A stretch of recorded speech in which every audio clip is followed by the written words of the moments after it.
चलो आज हम लोग एक न्यू चैप्टर करेंगे। ठीक है, लास्ट टाइम हमने फॉरेन करेंसी किया था, under writing of shares and debenture कर लिया था। ठीक है, अभी एक चैप्टर इसके अंदर बचा हुआ है हम लोग का, वो पहले कंप्लीट कर लेते हैं। सिंपल चैप्टर है, लिक्विडेशन ऑफ कंपनी।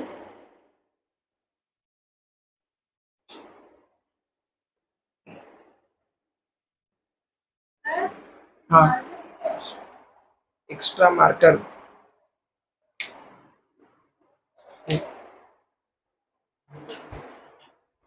अभी देखो लिक्विडेशन ऑफ कंपनी क्या होता है यहाँ पे बच्चा। लिक्विडेशन ऑफ कंपनी मीन्स होता है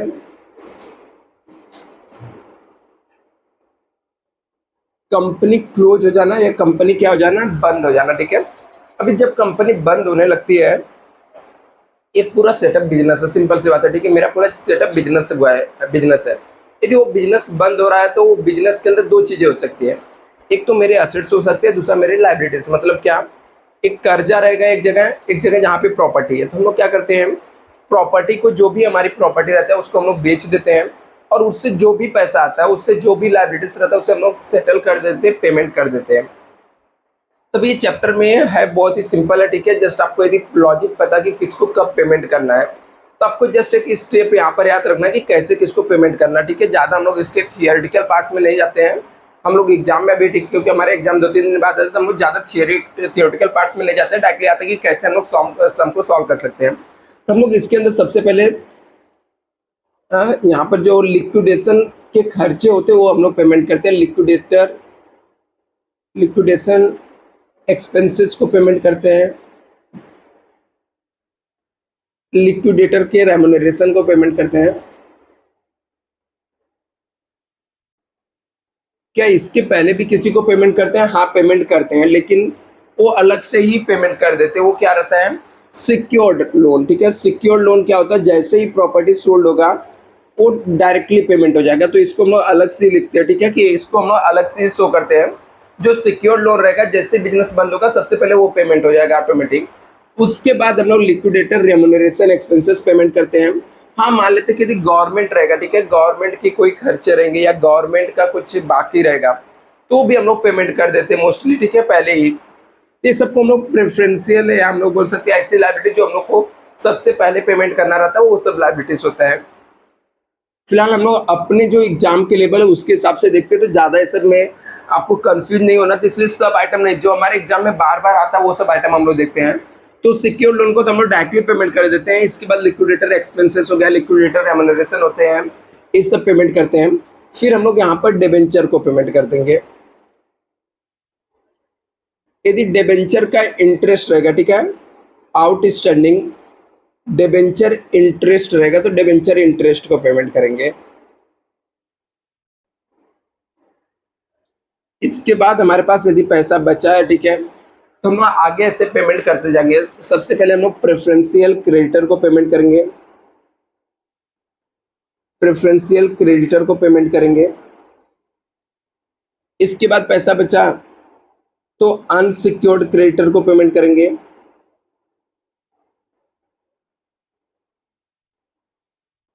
इसके बाद पैसा बचा, यदि पैसा बचा तो हम लोग अनसिक्योर्ड क्रेडिटर के बाद प्रेफरेंस शेयर होल्डर को पेमेंट करेंगे।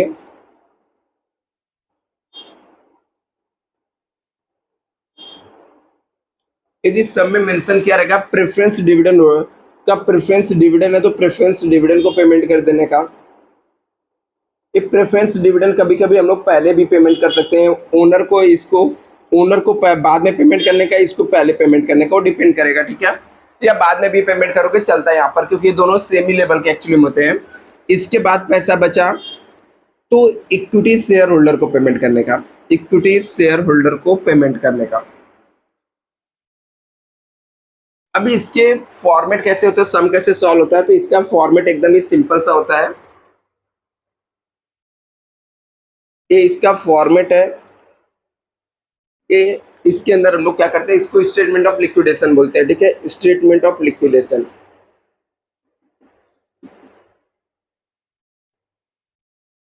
मतलब ये सब पेमेंट करना है, पर्टिकुलर्स आ जाएगा, रुपीस पर्टिकुलर रुपीस।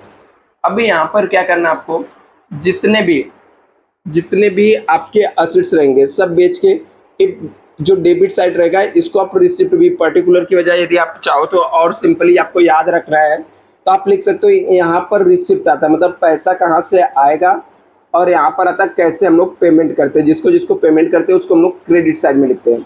क्यों? क्योंकि एक कैश स्टेटमेंट रहता है, पैसा आया तो डेबिट साइड में, पैसा गया तो क्रेडिट साइड में लिखते हैं। जैसे यहाँ पे मान लो असेट्स बेच के आया तो टू असेट्स हम लोग यहाँ पर लिख देते हैं। जो भी असेट्स बेचा, बिल्डिंग को बेचा तो बिल्डिंग लिखेंगे, मशीनरी को बेचा तो मशीनरी लिख देंगे, स्टॉक बेचा तो स्टॉक लिख देंगे। और जो भी है यदि कैश में हमारे पास पहले से बैलेंस पड़ा हुआ तो ये सब इसके अंदर हम लोग लिख देंगे जिस साल पैसा आएगा। अभी कोई सिक्योर्ड अनसिक्योर्ड आइटम रहेगा, मतलब सिक्योर्ड लोन रहेगा, तो यहाँ पर जो भी एसेट्स को हम लोग बेच के सिक्योर्ड आएगा तो वहाँ पर या तो सरप्लस हो सकता है या तो डेफिसिट। मतलब यदि हम लोग ने जो भी एसेट्स सिक्योर्ड था, मान लो सिक्योर्ड एसेट्स में हम लोग ने यहाँ पर रख दिया था, यहाँ पे तो सब मैंने लिख के दिया हूँ, ठीक है। तो मान लेते कि फर्नीचर को मैंने सिक्योर्ड रखा था और फर्नीचर को बेच के 1 लाख रुपए आया, फर्नीचर को हमने बेचा तो 1 लाख रुपए यहाँ पर आ गया। इसमें से लेस करने का जितना सिक्योर्ड लोन रहेगा, मान लो सिक्योर्ड लोन हमारा कितना था, 80,000 था, तो 80,000 माइनस करके जो बचा हुआ 20,000 रहेगा वो हमारे बाकी अमाउंट के साथ ऐड हो जाएगा। मतलब जहाँ से भी पैसा आएगा सब यहाँ पर हम लोग लिख लेते हैं। फिर इसका ही पेमेंट यहाँ पर सब में दिया रहेगा, आपको जस्ट चेक करना रहेगा कि लिक्विडेटर रेम्यूनरेशन कितना था। यहाँ पर लिक्विडेटर रेम्यूनरेशन लिख देंगे,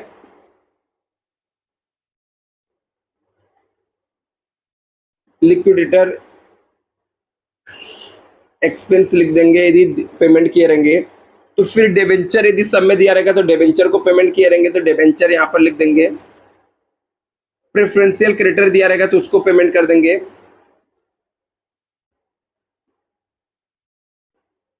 और भी कुछ अनसिक्योर्ड क्रेडिटर यदि पैसा बचा रहेगा तो हम लोग ऐसे पेमेंट करते जाते हैं, अनसिक्योर्ड क्रेडिटर को पेमेंट कर देंगे। और पैसा बचा तो प्रेफरेंस डिविडेंड को पेमेंट कर देने का, और पैसा बचा तो प्रेफरेंस शेयर होल्डर को पेमेंट कर देंगे, और लास्ट में इक्विटी शेयर होल्डर को पेमेंट कर देंगे। जितना पैसा बचा रहेगा लास्ट में इक्विटी शेयर होल्डर को मिलेगा।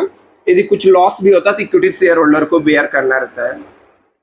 ये बहुत ही सिंपल चैप्टर है, फॉर्मेट बेस है, आराम से आप लोग इसको कर सकते हो, ठीक है। क्योंकि आपके लेवल पे जो एग्जाम में सम आते हो बहुत डिफिकल्ट नहीं आते, बहुत ही सिंपल आता है। सिर्फ जो आइटम आया पेमेंट के, जहाँ जहाँ से पैसा आएगा डेबिट साइड में लिख देने का, जो पेमेंट किया क्रेडिट साइड में लिख देने का। सिर्फ आपको ये स्टेप याद रखना कि किसके बाद किसको आपको पेमेंट करना है। जल्दी से इसे नोट डाउन कर लो, फिर हम लोग इसके सम एक छोटा सा देखते हैं।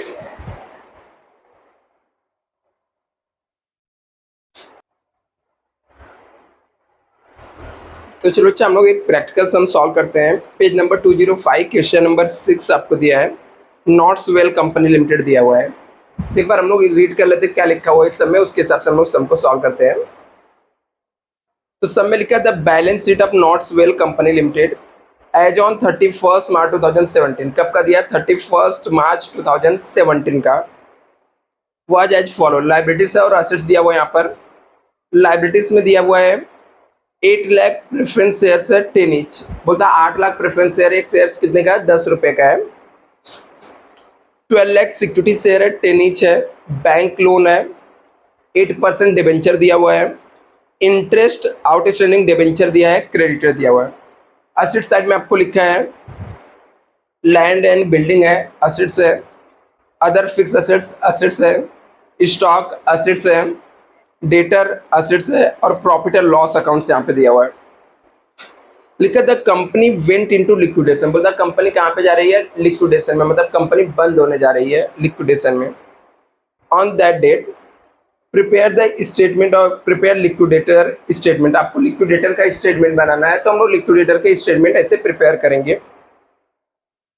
देखा है यहाँ पे liquidation expenses and liquidator remuneration amounted ₹3,000 और 10,000। बोलता लिक्विडेशन के जो खर्चे हैं वो 3,000 है और लिक्विडेटर का रेम्यूनरेशन जो है वो कितना है? 10,000 दिया हुआ है। Bank loan was secured by pledged. बोलता बैंक लोन जो है ना वो सिक्योर्ड है किसके? प्लेज्ड, मतलब हम लोगों ने प्लेज मतलब होता है गिरवी रखा है, ठीक है। बैंक लोन जो है वो स्टॉक को गिरवी रख के हम लोगों ने लिया, तो जब भी स्टॉक बिकेगा तो सबसे पहले बैंक लोन को हम लोग को डिस्चार्ज करना पड़ेगा। लिखा है कि स्टॉक को हम लोगों ने क्या किया, बैंक लोन जो लिया है वो स्टॉक को गिरवी रख के लिखा है। जब भी बैंक लोन, जब भी स्टॉक को बेचेंगे तो बैंक लोन को सबसे पहले सेटल करेंगे।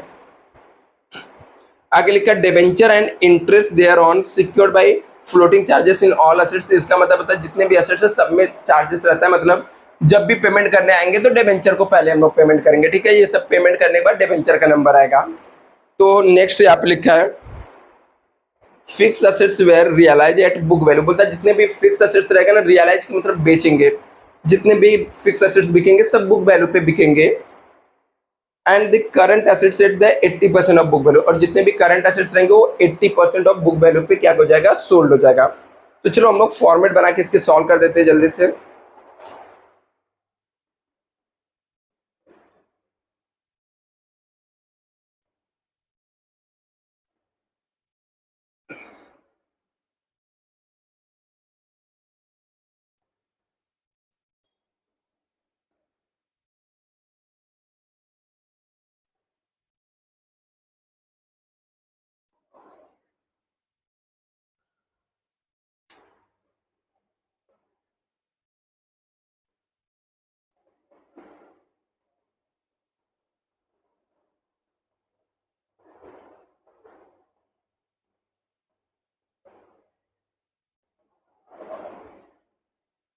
ऐसा स्टेटमेंट ऑफ लिक्विडेशन बना देने का।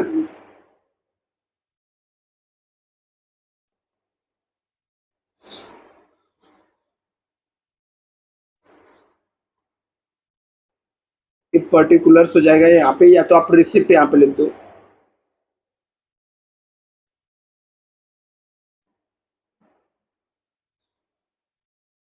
और यहाँ पर पेमेंट डीआर और सीआर हो गया यहाँ पर। अभी क्या करना है आपको, देखने का कि पैसा कहाँ से आएगा, ठीक है। तो जो भी असेट्स रहेगा वो बेच के आएगा। तो असेट्स के बारे में उसने क्या बोला था कि जो असेट्स रहेगा वो बुक वैल्यू पे बेचेंगे, जो फिक्स असेट्स रहेगा वो बुक वैल्यू पे बेचेंगे, और जो करंट असेट्स रहेगा वो 80% ऑफ बुक वैल्यू पे हम लोग सोल्ड कर देंगे। तो ठीक है, सबसे पहले देखो हम लोग ने यहाँ पर असेट्स में देखते कि कौन कौन से असेट्स में यहाँ पर है। तो लैंड एंड बिल्डिंग दिया है, तो यहाँ पर हम लोग जाके 2 असेट्स लिख देंगे, क्योंकि असेट्स बेच के पैसा आएगा हमारे पास। तो ये अल्टीमेटली कैश बैंक अकाउंट ही होता है। तो कैश आएगा तो कैश के डेबिट साइड में लिखते हैं हम लोग, ठीक है। पैसा जब बेचेंगे तो पैसा हमारे पास आएगा, आया तो डेबिट साइड लिखते हैं, गया तो क्रेडिट साइड में।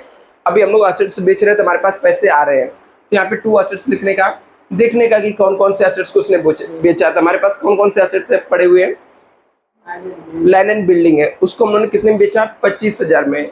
क्योंकि सब में बोला तो उसको बुक वैल्यू पे ही बेचेंगे, मतलब जितनी वैल्यू उसकी दी हुई है ना सेम वैल्यू में हम लोग बेचेंगे। तो यहाँ पर हम लोग लिख देंगे land and building. Land and building कितना है, 25,000 में बेच दिया। नेक्स्ट अदर फिक्स असेट्स, ये भी बुक वैल्यू में जाएगा। अदर फिक्स्ड असेट्स कितना है, 2 लाख है। ओके, स्टॉक, स्टॉक तो हमारा करंट एसेट्स होगा, ठीक है। तो हम लोगों ने स्टॉक को बोला था कि जितने भी करंट एसेट्स रहेंगे ना, जो करंट एसेट्स होते हैं उसको 80% में बेचेंगे। तो ये कौन सा एसेट्स बचा है, स्टॉक और डेटर बचा है। स्टॉक को प्लेज्ड किया था, बोला था कि सब में ऐसा लिखा था कि लोन हम लोग लिया है गिरवी रख के, ठीक है। तो स्टॉक को भी हम लोग साइड में रखेंगे। अदर एसेट्स जो बचे हुए वो देख लेते हैं हम। तो डेटर बचा हुआ है, तो डेटर यहाँ पर लिख देंगे। डेटर का अमाउंट कितना दिया हुआ है, 1 लाख। तो इसको 80% में बेचेंगे, तो 1 लाख का 80% निकालेंगे, तो यहाँ पर 80,000 आ जाएगा, ठीक है। नेक्स्ट और भी कुछ दिया क्या, प्रॉफिट एंड लॉस दिया हुआ, ठीक है, वो नहीं है, वो असेट्स नहीं है, ठीक है। अभी स्टॉक बचा हुआ है, और स्टॉक को हम लोगों ने क्या किया, गिरवी रखा था, मतलब कहीं पे उसको गिरवी रख के हम लोग लोन लिया था, ठीक है। जब स्टॉक को कहीं गिरवी रख के लोन लेंगे तो यहाँ पे लिखेंगे हम लोग टू सरप्लस एंड डेफिसिएट। क्या लिखेंगे, सरप्लस एंड डेफिसिएट लिखेंगे। और यहाँ पर सबसे पहले स्टॉक लिख देंगे कि वो स्टॉक कितने में सोल्ड हुआ, ठीक है। तो स्टॉक था कितने का, तो ये भी करंट असेट्स है, तो 5,25,000 का 80% निकालने का, क्योंकि जितने भी करंट असेट्स है वो 80% में सोल्ड हो रहे हैं। तो 5,25,000 का 80% निकालो,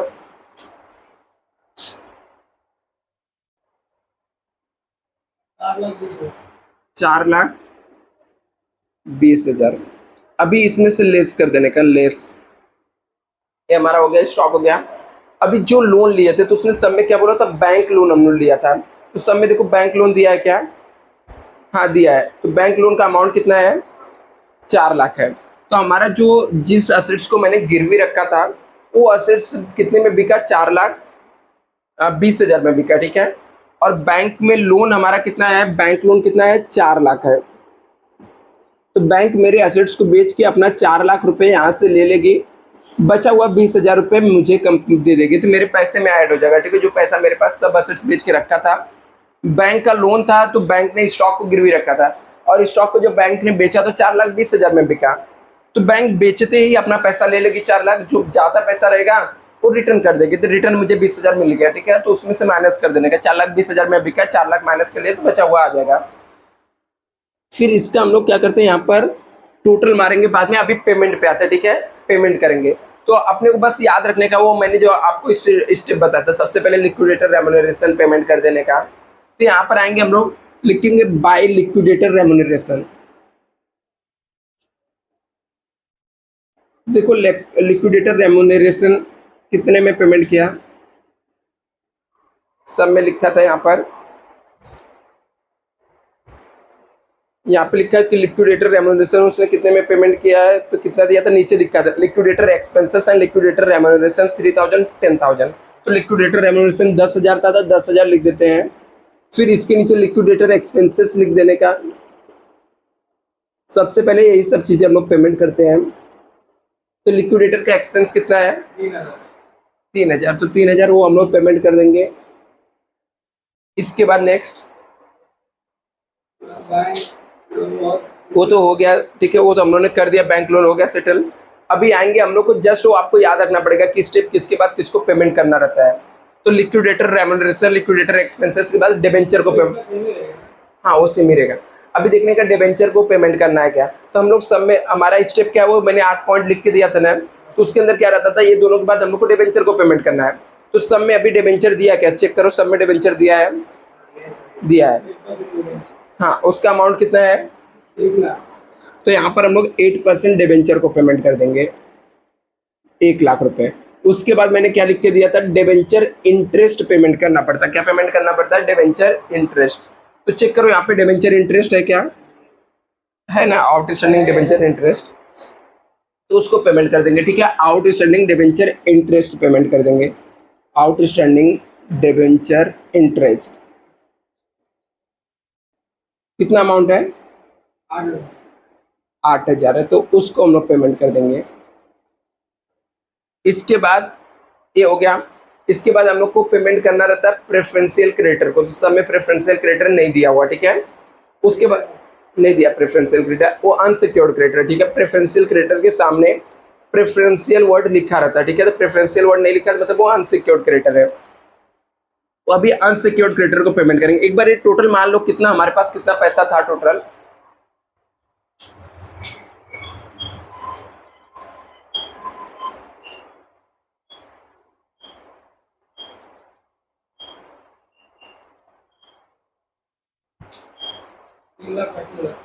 तीन लाख, तो हमारे पास टोटल था 3,25,000 रुपये था। इसमें से इतना पेमेंट कर दिया, माइनस कर दो, देखो पैसा बचा कि नहीं बचा है। हमने 10,000 रेम्यूनरेशन दे दिया, 3,000 ये दे दिया, 1 लाख ये और 8,000 ये सब माइनस कर दो।